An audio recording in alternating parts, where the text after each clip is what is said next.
ఈ చీర కట్టు, ఈ సంస్కృతి, ఆహా! మా అమ్మ ఎక్కడున్నా ఇప్పుడు మా అమ్మ మీలో కనిపిస్తుంది. మా అమ్మ ప్రతి అమ్మలో మా అమ్మ కనిపిస్తుంది. ఈరోజు నాకు ఇవాళ తల్లి లేదు అని చెప్పుకోను.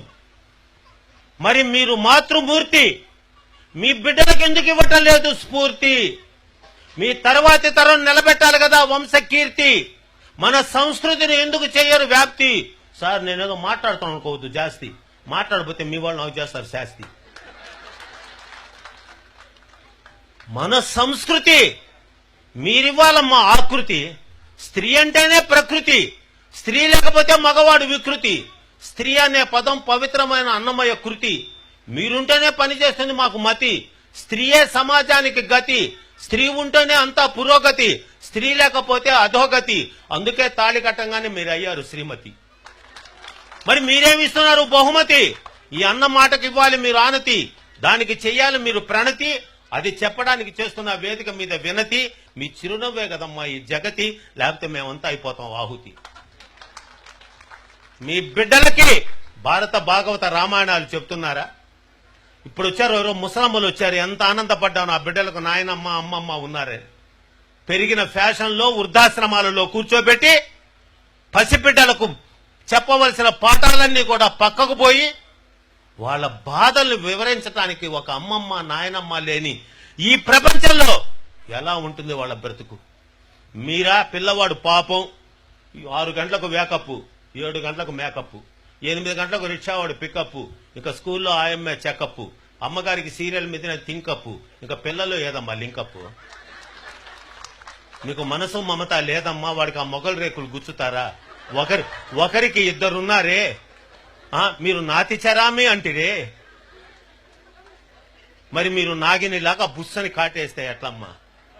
మీరు నేర్పించాలి. ఇందాక ఒక పిల్లోడు మా పక్కన కూర్చున్నాడు సార్, నిజంగా చిన్న పిల్లోడైనా వాడికి నమస్కారం చేయాలనుకున్నా.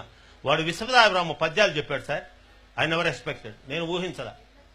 ఆ బిడ్డ 2 పద్యాలు చెప్తే పరవశించిపోయా. చేత వెన్న ముద్ద చెంగల్వ పూదండ బంగారు మొలతాడు పట్టుగట్టి ఏవే పద్యాలు.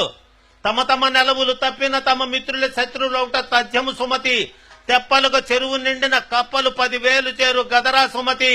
హేమంబు కూడబెట్టిన భూమిశల పాలు అవు భువిలో సుమతి. చీమలు పెట్టిన పుట్టలు పాములు కెరుకైనట్లు పామరునుందగాని ఎవరు చెప్తున్నారు? ఎక్కడ మాట్లాడుతున్నారు? భారత భాగవత రామాయణాల ఔపోసన, అది హిందూ సాంప్రదాయ ఆరాధన. నేటి బిడ్డలకు లేదని ఆవేదన. మరి మీరు అందరూ అర్థం చేసుకోరే నా వేదన. పసిబిడ్డకు చేయాలి బోధన, దాని మీద చేయాలి సాధన. అప్పుడు తెలుస్తుంది తల్లిదండ్రుల యొక్క ఆస్వాదన. అది వాళ్ళకు సరి అయినటువంటి లాలన. అప్పుడు ఉంటుంది వాళ్ళ పాలన. ముసలోళ్ళం మేము ఉంటాం ఓ మూలన. మరి మీరెలా చేసుకున్నారు? మీరు ఆ భావుకత బిడ్డలకు నేర్పించాల్సిన బాధ్యత తల్లి మీ మీద ఆధారపడింది. తల్లే తొలి గురువు, బిడ్డకు ఆమె వెయ్యాలి దరువు. ఆ తల్లి సంస్కృతి వల్లనే బిడ్డ నిలబెడతారు పరువు. మరి బిడ్డ మీరు ఎందుకు అవుతున్నాడు బరువు?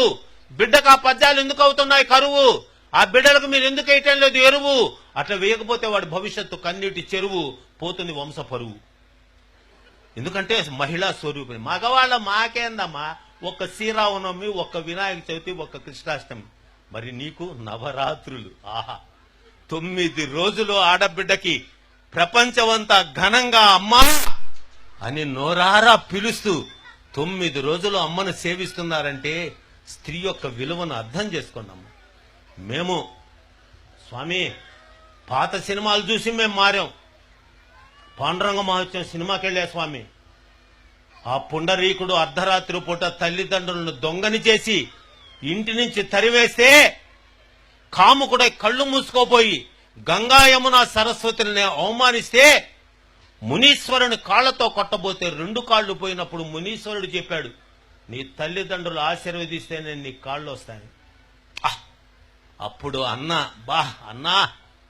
రామారావు గారు, మారిపోతినమ్మా నా గతి నెరిగితినమ్మా, మీ మాట దాటనమ్మ ఒక మారు కనరమ్మా, మాతా పిత పాద సేవే మాధవ సేవేయని మరువనమ్మా, నన్ను మన్నింపగరారమ్మా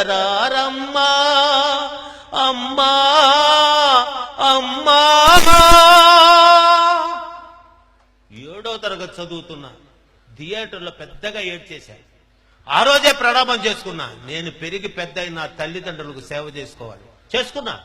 అయితే నేను సేవ చేశానంటే అది సొంత డబ్బు అవుతుంది. నా ఇల్లాలు పక్క నుండి అత్తగారిని అమ్మగారిగా చూసుకొని సేవ చేసి ఆమె కనుమరుగైనా ఇప్పటికీ కన్నీళ్లు పెట్టుకొని అత్తయ్య వెళ్ళిపోయావన్న ఇల్లాలని తీసుకొని వచ్చి నాకు కట్టబెట్టింది కూడా అమ్మ, స్త్రీయే.